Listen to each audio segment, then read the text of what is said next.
High প্রিয় ছাত্রছাত্রীগণ, আজ তোমাদের ক্লাস 7-এর একটি নতুন টপিক নিয়ে আমি চলে এসেছি।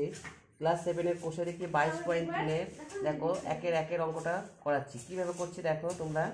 আচ্ছা, 6x = 7 আছে, এটা সমাধান বার করতে বলছে। অ্যাকচুয়ালি সমাধান বলতে কী বোঝায়, যখন কোনো ইকুয়েশনটা বাঁ দিকে সমান সমান ডান দিকে কোনো একটা কনস্ট্যান্ট বা ধ্রুবক থাকবে সেটাকে আমরা সমীকরণ বলি, তাই তো। এবার সমাধানটা কীভাবে বার করবো দেখো।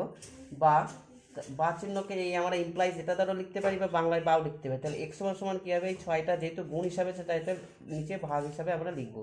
তাহলে কত হচ্ছে 7/6। তাহলে এটাকে এবার আমি ভাগ করছি, দেখো কত হচ্ছে 6 1 6, 6 6 7 1 7। তাহলে এটা মিশ্র ভগ্নাংশ করলে কত হচ্ছে 1 পূর্ণ 1 6। তাহলে হচ্ছে নির্ণয় সমাধান কত হচ্ছে, নির্ণয় সমাধান x সমান 1 পূর্ণ 1/6। আচ্ছা, পরে আবার দেখো পরের 3-এর অঙ্কটা দেখো। 3-এর অঙ্কটা কি আছে, 3x = 9। এটাও একইভাবে করছি, দেখো x সমান কত হচ্ছে, তাহলে এটা যেহেতু গুণ হিসাবে আছে নিচে ভাগ চলে আসবে ভাগ হিসাবে। তাহলে হচ্ছে 3কে 9 দিয়ে কাটছে, কত হচ্ছে 3। তাহলে আমরা কি লিখতে পারি, অতএব x সমান 3। তাহলে নির্ণয় সমাধান x সমান কত হচ্ছে, নির্ণয় সমাধান x সমান 3। আচ্ছা, নেক্সট আর একটা অঙ্ক দেখো আমরা করাচ্ছি xi অঙ্কটা দেখো। 5x + 3 4 2x + 6 = 0। আচ্ছা দেখো, এটা গুণ করে দিচ্ছি। 5x + 15 8x + 24 = 0।